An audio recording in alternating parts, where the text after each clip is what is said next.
지난 14일 윤석열 대통령이 독일과 덴마크 순방을 갑자기 연기했습니다. 출국을 불과 나흘 남겨둔 때였습니다. 독일은 국빈 방문이었습니다. 국빈 방문은 임기 중 통상 한 번만 이뤄지는 가장 격이 높은 정상 외교입니다.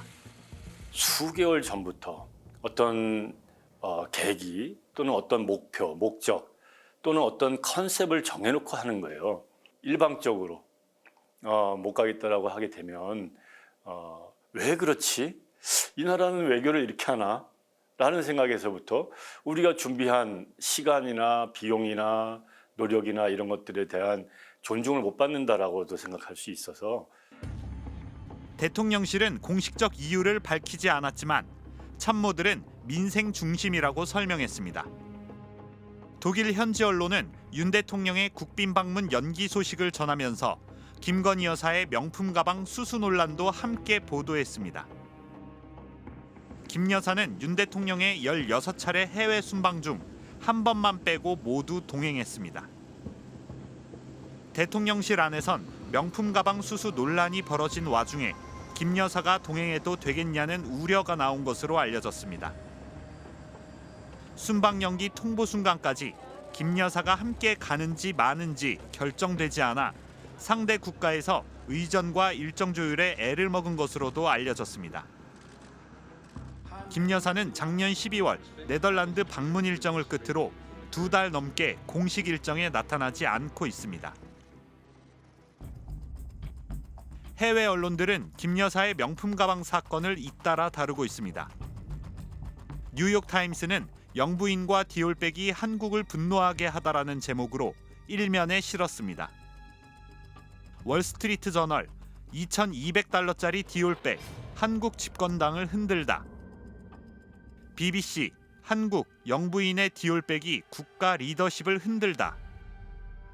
더 가디언은 영부인과 디올백, 스캔들이 한국 정치를 흔들다고 했습니다. 이번 전 세계가 주목하는 스캔들은 그 본의가 어떻든 현재 전 세계 시민들에게 우리 시민들에게 보여지는 모습은 좀 상당히 좀 안타깝다. 코리아 디스카운트라는 점에서.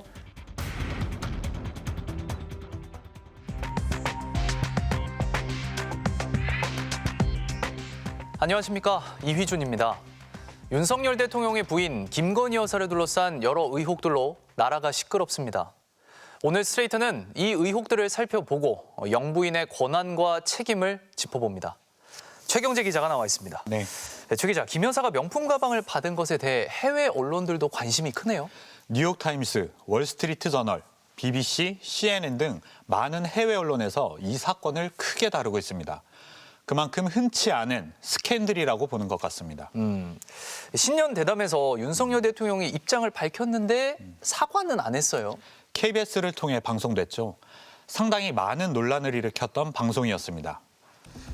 윤석열 대통령은 디올백 사건을 정치 공작으로 규정했습니다. 지난 7일 KBS를 통해 방송된 윤석열 대통령의 신년 대담. 김건희 여사가 명품 가방을 받은 데에 대해 윤 대통령이 처음으로 입장을 밝혔습니다. 이 사안을 정치 공작으로 규정했습니다. 시계에다가 이런 몰카까지 들고 와서 선거를 앞둔 시점에 1년이 지나서 이렇게 이걸 터뜨리는 것 자체가 정치 공작이라고 봐야죠. 매정하게 끊지 못한 게 아쉽다고 했지만 사과는 하지 않았습니다. 대통령이나 대통령 부인이 어느 누구한테도 이렇게 박절하게 대하기는 참 어렵습니다. 매정하게 좀 끊지 못한 것이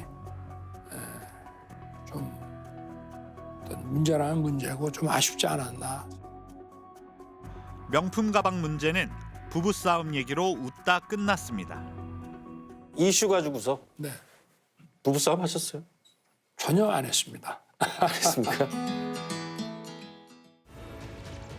KBS의 신년 대담은 이례적으로 3일 전에 녹화한 뒤 편집해 방송했습니다. 홍보다 본인들이 하고 싶은 얘기, 대통령이 전달하고 싶은 메시지만 전달하는 것이고 기자는 국민을 대신해서 물어보는 거잖아요. 국민이 묻고 대통령이 답하고 이런 방식이 돼야 되는 거죠. 김건희 여사가 명품 가방을 받는 영상. 지난해 11월 27일 유튜브 방송 서울의 소리가 공개했습니다.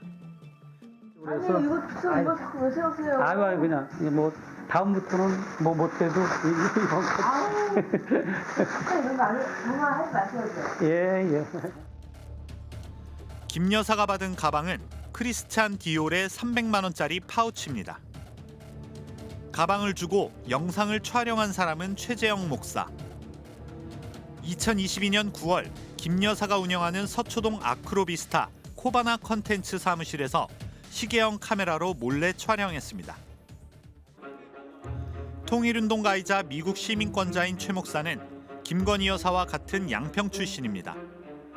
가족들끼리 친분도 있었고 2022년 초부터 연락하며 지냈다고 했습니다. 처음엔 대북 정책에 조언을 하려고 만났다고 했습니다. 명품 선물은 김 여사를 만날 수 있는 입장권, 티켓이었다고 했습니다. 윤석열 대통령이 취임한 직후인 재작년 6월에는 180만 원어치 샤넬 화장품과 향수를 줬다고 했습니다. 7월과 8월 책과 양주를 들고 찾아갔을 때는 김 여사가 자리에 없다고 해 못 만났다고 주장했습니다. 이 사람이 진짜 명품만 받는 건가? 아니면 또 다른 선물 소소한 것도 받나 싶어서 즉흥적으로 연락을 안 하고 비서에게도 연락도 안 하고 여사에게도 연락을 안 하고 즉흥적으로 들린 거야. 왜 이런 몰래 카메라를 찍은 걸까요? 그는 6월에 만났을 때 김 여사가 인사에 개입하는 듯한 말을 하길래 또 그런 말을 한다면 증거를 남기려고 촬영했다고 주장했습니다. 익숙한 통화 같았어요. 통화하는데 이제 마지막 구두가 이제 결제자 같은 워딩으로 그 사람을 금융위원으로 임명해라고 하는 그런 워딩을 들으니까 내가 이걸 심각하게 여긴 거죠. 명품 선물과 카메라는 유튜브 매체 서울의 소리가 준비했습니다. 서울의 소리는 공격적인 친민주당 성향 유튜브 방송입니다. 하지만 최 목사는 도움을 받았을 뿐 자기가 한 거라고 주장했습니다. 다 내가 해서 제보해 준 거지. 거기는 나를 나하고 협업한 것도 아니고. 왜 영상을 1년 넘게 지나서야 공개한 걸까요? 총선을 염두에 둔 정치적 의도였는지 물었습니다. 그러니까 1년이 지나서야 공개한 네. 이유? 그러니까 저는 그렇게 생각했어요. 아무래도 그 완벽한 사람들이 아니니까 집권 초기니까 욕심 부리고 실수하는 거겠지. 그래서 기회를 더 본 거죠. 나로서는. 고속도로 사건이 발생하고 나서 제가 막 굉장히 분노하면서 장문의 카톡을 보냈어요. 그랬는데도 저에게 이제 적반하장으로 제가 가짜 뉴스에 현혹됐다고 저를 오히려 뭐라는 걸 보고 이제 완전히 접었죠. 이제 더 이상 김건희 여사나 이 윤석열 정부는 희망이 없다. 친윤석열계는 이 사건을 정치 공작으로 규정하면서 몰래카메라를 문제 삼았습니다. 김건희 여사가 피해자라고 했습니다. 몰카 공작이잖아요, 여러분. 여러분 가시다가 교통사고 나시면은 왜 집에 안 있고 길거리 나와가지고 교통사고 당했냐라고 책임을 물으면 여러분들께 묻는다면 동의하시겠어요? 비윤리적 행위를 일부러 유발하는 이런 몰카 함정 취재는 윤리적으로 정당화될 수 있을까요? 해외에도 이렇게 취재된 보도들이 있습니다. 2016년 칠레 주재 대사관에서 일하던 한국 외교관이 미성년자 성추행 혐의로 파면됐습니다. 성추행 장면이 적나라하게 방송됐습니다. 제보를 받은 칠레 언론이 증거를 잡기 위해 다른 여성을 접근시켜 함정 취재로 촬영했습니다. 2012년엔 우크라이나 올림픽위원회 사무총장이 올림픽 입장권 암거래로 정직됐습니다. BBC 기자가 안표 상인 것처럼 함정 취재로 접근했고 표 100장을 팔겠다는 말을 증거로 담았습니다. 권력에 속해 있는 사람이 잘못된 행동을 했을 때는 거기에 대해서 문제점을 찾아내고 보도하고 여론화하는 것이 언론의 역할이에요. 근데 그 역할에 충실하기 위해서 하나의 유일한 방법이 몰래카메라를 통해서 취재했다고 해서 그 자체가 잘못됐다. 이렇게 단정적으로 정의할 수 있는 상황은 아니라고 생각합니다. 언론학자들은 정말 그 방법밖에 없는지, 공익적 가치가 큰지 등을 종합적으로 따져봐야 한다고 말합니다. 수단 자체의 문제는 좀 심각하긴 한 것 같아요. 그리고 취재하던 사람들도 그걸 알고 있었던 것 같습니다. 다만 그것을 통해서 밝혀진 어떤 사실이 이제 여러 가지로 지금 나름대로 국민을 움직이고 있지 않습니까? 국민에게 영향을 많이 주고 있기 때문에 그것이 알 권리와 가까운, 공익성이 가까운 영역이라는 것도 같이 말씀드리고 싶어요. 정치 공작으로 규정한 윤석열 대통령. 하지만 여론은 싸늘합니다. KBS 신년대담 직후 첫 여론조사에서 윤 대통령이 사과 없이 아쉽다고만 한 건 부적절하다는 답이 67%였습니다. 전혀 적절하지 않다는 답이 48%, 절반에 육박합니다. 퍼스트 레이디 아니십니까? 그러면 아유 마음만 받겠습니다. 제가 진짜 받고 싶은데 이것이 대한민국의 법과 절차가 그렇지 않습니다. 라고 하면 얼마나 멋있으십니까? 퍼스트 레이디가 가지는 무게, 제도와 절차에 따라서 움직여야 되는 어떠한 공인, 이런 데 대한 인식이 좀 부족하시지 않았나. 윤석열 대통령의 KBS 신년 대담, 저도 봤는데 정작 궁금한 것들을 묻진 않는 것 같더라고요. 대통령실은 질문은 집요했고 답변은 소상했다고 평가했습니다. 하지만 명품 가방 문제만 놓고 보더라도 정말 집요했는지는 의문입니다. 수사할 사안이라고 보는지, 가방 받은 걸 언제 알았는지 이런 질문들이 없었습니다. 그렇군요. 그런데 이 디올백 사건을 두고 윤석열 대통령과 한동훈 비대위원장, 이 두 사람이 충돌하는 분위기였잖아요. 네. 그런데 갑자기 갈등이 쏙 들어간 것 같습니다. 이른바 90도 인사 이후로 갈등이 급속히 진화됐습니다. 정치권에선 누가 진짜 실세인지 보여준 사건이라는 얘기가 나올 정도입니다. 지난달 22일 한 국가기관장이 유튜브에 이런 영상을 올렸습니다. 솔직하게 말해봅시다. 60억대 재산을 가진 김건희 여사, 현금성 자산만 해도 40억이 넘는 김 여사의 눈에 300만 원짜리 핸드백이 눈에 들어왔겠습니까? 명품이라고 느껴지려면 최소한 몇 천만 원짜리가 넘는 샤넬백, 에르메스 버킨백 정도는 돼야 명품이라 할 만한 것 아니겠습니까? 국가공무원 교육 책임자가 김건희 여사에게 300만 원짜리는 명품이 아니라는 논리를 편 겁니다. 김 여사가 받은 가방은 프랑스 명품 브랜드 크리스찬 디올의 레이디 디올 WOC 파우치. 레이디 디올은 디올에서 가장 비싼 라인업입니다. 가장 크기가 작은 WOC의 당시 가격은 300만 원. 지금은 더 올라 315만 원입니다.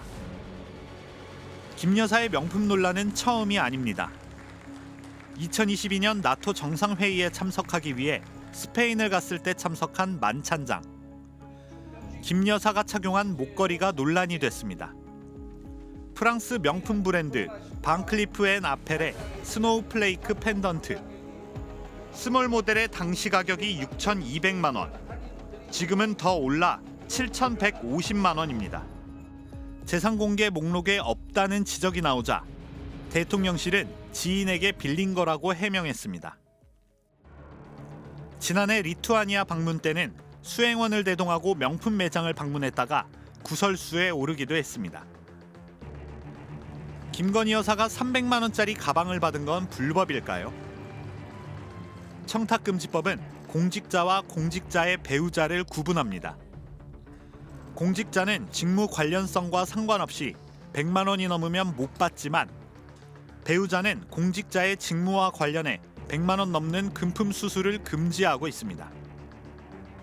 즉시 반환하거나 신고해야 합니다.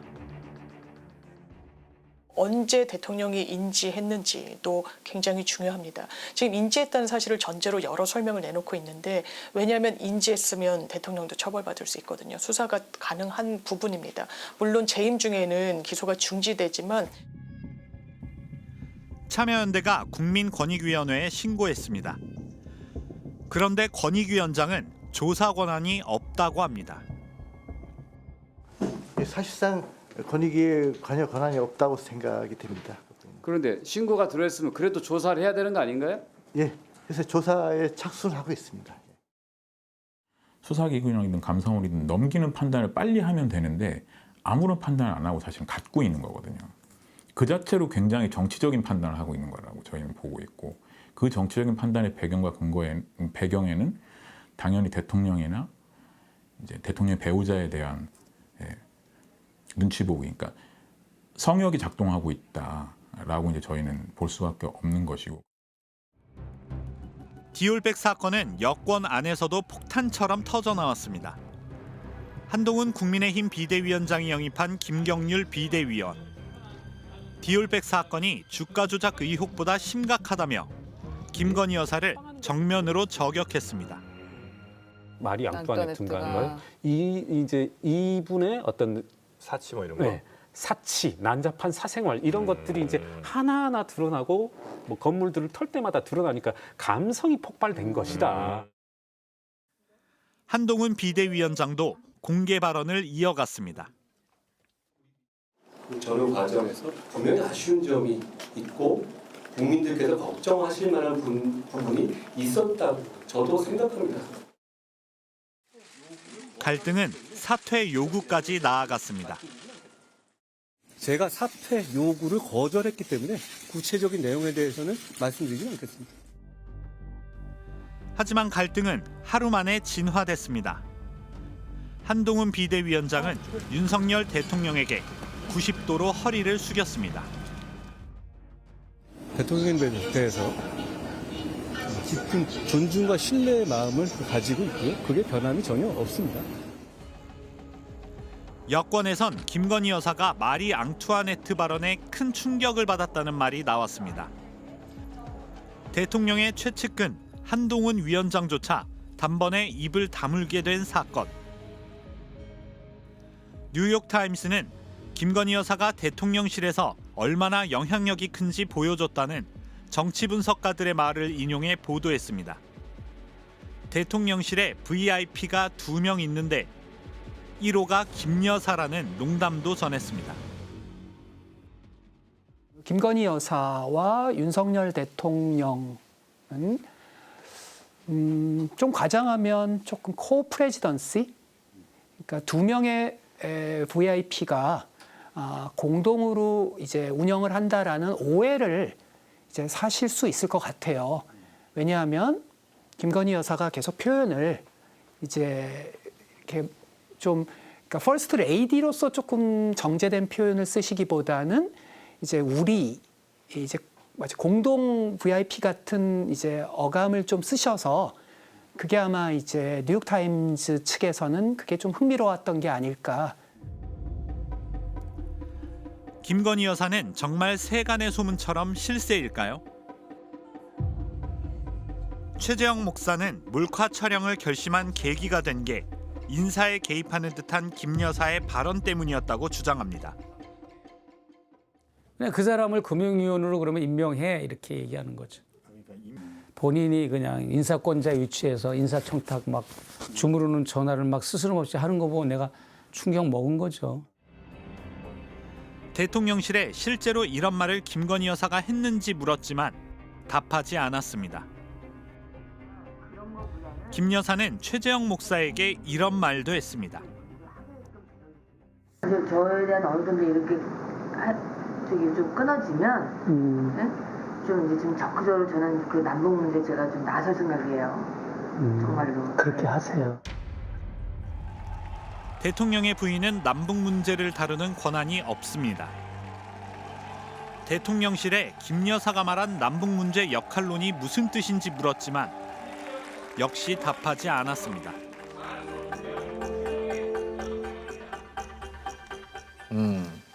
명품 가방 수수 논란에 대해 MBC도 여론조사를 했었죠. 네, 청탁금지법 위반 규명이 중요하다가 62%, 취재 윤리 위반 규명이 중요하다는 30%였습니다. 여론은 대통령의 생각과 많이 다른 것 같습니다. 자, 디올백 말고도 김건희 여사를 둘러싼 의혹이 또 있죠. 도이치모터스 주가 조작 사건이죠. 네, 국회가 특검법을 통과시켰지만 윤석열 대통령은 거부권을 행사했습니다. 대통령실은 총선용 악법이라고 했는데 정말 그런 건지 따져봤습니다. 도이치모터스 주가 조작 사건. 2009년부터 3년 동안 도이치모터스 임직원과 주가 조작 세력 등이 짜고 시세를 조종한 금융 범죄 사건입니다. 2,000원대이던 주가가 1년 3개월 만에 8,000원대로 뛰었습니다. 경찰이 그 직후 내사까지 했지만 금감원이 자료 제출을 거부해 수사로 이어지지 못했습니다. 2020년 김건희 여사가 도이치모터스 주가 조작에 관여했다는 의혹 보도가 터져나왔습니다. 검찰은 10년간 묻혀있던 사건에 대해 수사에 착수했습니다. 당시 추미애 법무장관은 부인이 관련된 사건이라는 이유로 윤석열 검찰총장을 수사에서 배제해 보고만 받게 했습니다. 1년 반의 수사 끝에 검찰은 대선을 넉 달 앞두고 주가 조작 일당 14명을 재판에 넘겼습니다. 그런데 김건희 여사는 빠졌습니다. 1심 법원은 권오수 전 도이치모터스 회장 등 일당 6명에게 유죄 판결을 내렸습니다. 1심 선고 어떻게 생각하세요? 법원이 유죄로 판결한 거래 내역은 102건, 절반 가까운 48건은 김건희 여사의 계좌를 통해 이루어졌습니다. 대통령실은 김 여사가 주가 조작꾼에게 속아 계좌를 맡겼고 주가 조작에 가담하지 않았다고 주장했습니다. 검찰이 확보한 문자 메시지입니다. 2010년 11월 1일 주가 조작 일당 중 한 명이 3,300원에 8만 주를 준비하라고 한 뒤 매도를 지시합니다. 7초 뒤 김건희 여사의 대신증권 계좌에서 지시대로 매도 주문이 체결됐습니다. 체결 직후 김건희 여사가 증권사 직원과 한 짧은 통화 내용. 대신증권 직원이 도이치모터스 8만 주 다 매도됐다고 하자 김 여사는 예 알겠습니다라고 짧게 대답합니다. 얼마에 팔았는지는 얘기가 없습니다. 검사도 법정에서 김 여사가 직접 직원에게 전화해서 낸 주문이라고 했습니다. 다른 사람이 넣은 거를 증권사 직원에 통보하는 거라면 얼마에 몇 주가 매도됐습니다, 매수됐습니다라고 얘기를 해야죠. 근데 그 얘기 없이 예, 다 체결됐습니다라고 했다는 건 김건희 씨가 주문 넣었다는 거거든요. 윤석열 대통령은 후보 때 김건희 여사가 오히려 손해를 봤다고 주장했습니다. 오히려 조금 비쌀 때 사서 좀 쌀 때 매각한 게 많아서 나중에 뭐 수천만 원의 손해를 보고. 하지만 검찰이 재판 과정에서 제출한 자료는 다릅니다. 김건희 여사 13억 9천만 원, 최은순 씨 9억 원, 모두 23억 원을 벌었습니다. 김건희 여사의 이름은 공소장에 289차례, 1심 판결문에 37차례 등장합니다. 모든 게 전산에 다 남아 있거든요. 금융 기록들이. 그런데 무슨 증거가 없다는 거죠? 거기 공소장에 나와 있는 무수히 많은 김건희 씨와 최은순 씨의 이름은 뭐냐는 거죠. 대통령실과 여당은 이미 전 정부 때 탈탈 털었는데도 아무것도 안 나왔다고 주장했습니다. 도이치모터스 사건은 그야말로 탈탈 털었다는 말이 나올 정도로 철저하게 수사한 사건입니다. 정말 그럴까요? 사건 초기 수사를 지휘했던 이성윤 당시 서울중앙지검장. 지난주 민주당에 영입됐습니다. 그는 윤석열 검찰총장이 수사에서 배제되긴 했지만 그렇다고 영향력까지 없었던 건 아니라고 했습니다. 검찰총장이 수사를 지휘를 하고 있으면 검사들이라는 게 보고도 하고 지휘도 받아야 되잖아요.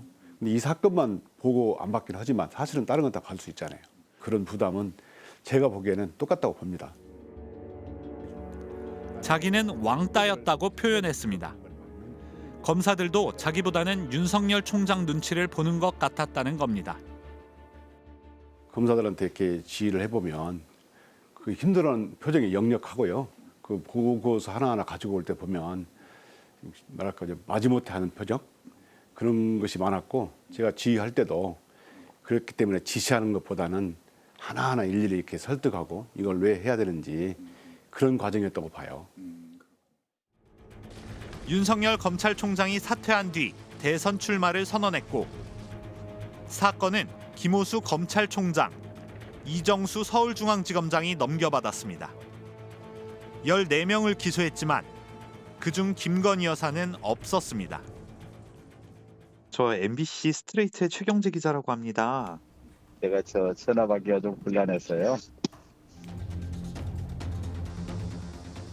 검찰은 주가 조작에 돈을 댄 다른 전주들은 2차례씩 직접 불러 소환했고 문자 메시지 같은 증거로 자백을 받아냈습니다.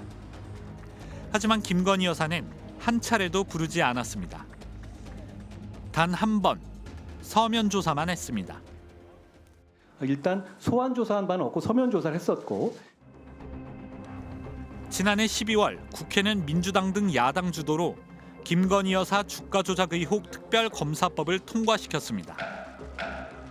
국민의힘 비협조로 법안 발의부터 통과까지 1년 3개월이나 걸렸습니다. 하지만 법안이 정부로 넘어간 지 하루 만에 윤석열 대통령은 거부권을 행사했습니다. 총선용 악법이라고 했습니다. 이번 특검 법안들은 총선용 여론 조작을 목적으로 만들어져 많은 문제점이 있습니다. 정부는 특히 두 조항이 독소 조항이라고 했습니다. 정의당이 특검 추천하고 결정하게 돼 있죠. 그리고 수사 상황을 생중계하게 되어 있는 독소 조항까지 들어있죠. 정말 독소 조항일까요? 윤석열 대통령과 한동훈 비대위원장이 직접 특검 수사에 참여했던 최순실 국정농단 특검법. 이 특검법에도 똑같이 언론 브리핑을 하고 특검을 야당이 추천한다는 조항이 들어가 있습니다. 최서원 씨가 위헌 소송까지 냈지만 헌법재판소는 합헌 결정을 내렸습니다. 대통령이 소속된 여당이 특검 후보자를 추천해 이해 충돌 상황이 야기되면 특검 도입 목적을 저해할 우려가 있다고 했습니다.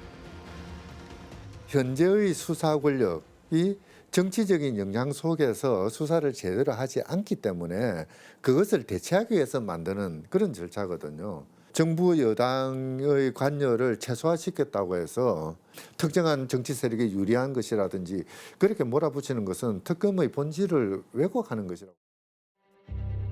역대 대통령들은 어땠을까요? 김영삼, 김대중, 노무현, 이명박 전 대통령은 모두 재임 기간 가족과 측근들이 수사를 받았습니다. 모두 사과했고 검찰이나 특검 수사도 받아들였습니다. 이명박 전 대통령은 아들 이시영 씨가 얽힌 내곡동 사저 부지 매입 특검법에 대해 정략적 합의라며 반발했지만 소모적 논쟁을 막기 위해 대승적으로 수용한다고 했습니다. 측근이나 가족에 대한 특검법을 대통령이 거부한 건 노무현 대통령 때 딱 한 번뿐인데 그 특검법도 결국 국회 재의결로 통과됐습니다. 윤 대통령은 후보 시절 대장동 특검에 대해 이렇게 말했습니다. 특검을 왜 거부합니까? 죄 졌으니까 거부하는 겁니다. 대장동 특검 하자고 그러니까 무슨 고발 사주까지 끼워넣어서 하자고 그래서 저는 하라 그랬습니다. 왜냐? 걸릴 게 없으니까. 근데 이 사람들은 왜 안 합니까? 진상을 밝히고 조사를 하면 감옥에 가기 때문에 못하는 겁니다. 최근 실시된 여론조사에서 대통령의 특검법 거부권 행사에 대한 부정적 여론은 대부분 60%가 넘습니다. 대통령이 부인에 대한 특검 수사를 막기 위해 거부권을 행사한 걸 어떻게 봐야 할까요? 대통령이 거부권을 행사하는 것은 헌법상의 권한이긴 합니다만, 다만 그것도 저는 헌법적으로 내재적인 한계가 있다고 봅니다. 대통령 본인이나 또는 대통령 과적과 관련된 이런 문제에 대해서는 대통령이 거부권을 행사해서 실제적 진실을 규명하는 것을 방해해서는 안 된다는 것이죠. 그런데 이 특검법을 뭐라고 불러야 합니까? 김건희 특검법이라고 해도 되는 겁니까? 네, 바로 며칠 전에 있었던 일인데 선거방송심의위원회가 SBS 뉴스 프로그램에 대해 행정지도를 의결했습니다. 출연자가 김건희 특검이라고 말했는데 영부인에게 여사도 안 붙이고 씨도 안 붙였다는 게 이유였습니다. 그런데 원래 특검법 명칭에는 여사나 씨가 없습니다. 그런데 영부인이 이렇게 논란의 중심에 섰던 적이 있었습니까? 김건희 여사는 2달 넘게 공식 석상에 나타나지 않고 있습니다. 이럴 때 대통령의 배우자에게 어떤 권한과 책임이 필요한지 생각할 필요가 있어 보입니다. 대선을 넉 달 앞둔 지난 2021년 12월 김건희 여사의 논문 표절과 허위 경력 의혹에 대한 비난 여론이 커지자 김 여사는 조용한 내조를 약속했습니다. 남편이 대통령이 되는 경우라도 아내의 역할에만 충실하겠습니다. 윤석열 후보는 대통령 부인은 가족에 불과하다. 법 바깥의 지위를 관행화시키는 것은 맞지 않는다고 했습니다. 당선되면 배우자를 보좌하는 제2부속실을 없애고 영부인이라는 말도 쓰지 않겠다고 했습니다. 여성을 존칭할 때는 뭐 여사라는 말을 쓰고 하니 그 정도에서 끝나야지. 세상이 어떤 세상인데 영부인 얘기를 하고. 하지만 비선 논란이 연달아 터졌습니다. 고 노무현 전 대통령 묘소 참배 때 대통령실 직원이 아닌 코바나 컨텐츠 임원 출신 교수가 동행했습니다. 윤 대통령 첫 해외 순방 때는 김 여사와 가까운 민간인이 대통령 전용기에 탑승한 사실도 드러났습니다. 국가 기밀인 대통령 동선이 사흘 전에 김건희 여사 팬클럽을 통해 공개되는 일까지 벌어졌습니다. 우리처럼 대통령제 국가인 미국의 퍼스트레이디들은 어떨까요? 미셸 오바마는 움직이자라는 슬로건을 내걸고 소아비만 퇴치 운동에 앞장섰습니다. 로라 부시는 읽고 배울 준비하자라는 슬로건으로 문맹 퇴치와 교육 개혁 운동을 했습니다. 낸시 레이건은 그냥 싫다고 해라는 구호로 학교 내 마약 퇴치와 재활 운동을 했습니다. 가장 존경받는 퍼스트레이디 엘리나 루스벨트는 휠체어를 타던 남편 대신 전국을 누비고 칼럼을 기고하고 여러 권의 책을 썼습니다. 미국 연방법은 대통령의 의무와 책임 수행을 배우자가 도울 경우 배우자에게도 지원과 서비스를 제공한다고 정하고 있습니다. 웨스트윙이 백악관의 대통령 집무실이라면 이스트윙은 퍼스트레이디의 집무실입니다. 퍼스트레이디도 공무원의 지위를 갖는다는 판례도 확립돼 있습니다. 퍼스트 레이디를 보좌하는 시스템이 정교하게 잘 갖춰져 있습니다. 비서실장과 대변인, 그다음에 커뮤니케이션 담당 이러한 정교한 하나의 제도로 움직입니다. 그리고 퍼스트 레이디의 활동은 누굴 만나는지, 어떤 일정을 가지고 계신지가 공개되고. 하지만 윤석열 대통령은 비슷한 역할을 해오던 제2부속실을 없앴습니다. 배우자와 친족을 감시할 특별감찰관도 국회가 추천하지 않는다는 이유로 계속 임명하지 않고 있습니다. 대통령 부인의 활동이 공적 영역에서 배제되면 감시도 받지 않게 됩니다. 배우자 팀 이래가지고 굉장히 불분명하죠. 사적 인연의 조력을 받아가지고 영부인의 활동, 대통령 부인의 활동을 한다는 것은 있을 수 없는 일입니다. 이것은 심각하게 공적 마인드가 결여된 것으로밖에 평가할 수가 없습니다. 비선 논란, 디올백과 주가 조작 의혹, 그리고 2달째 모습을 드러내지 않고 있는 대통령의 부인. 한국은 존경받는 퍼스트레이디를 기대할 수 있을까요? 법률적으로 제도화를 해야 돼요. 여러 가지 뭐 일을 함에 있어서 재정적, 행정적 지원도 확대되겠지만 그 활동에 대해서 국민적 감시, 특히 의회로부터의 견제와 균형 이런 것들이 가능해지기 때문에 그렇게 된다면 보다 투명한 대통령 부인의 어떤 공적 활동을 해나갈 수 있다는 거죠.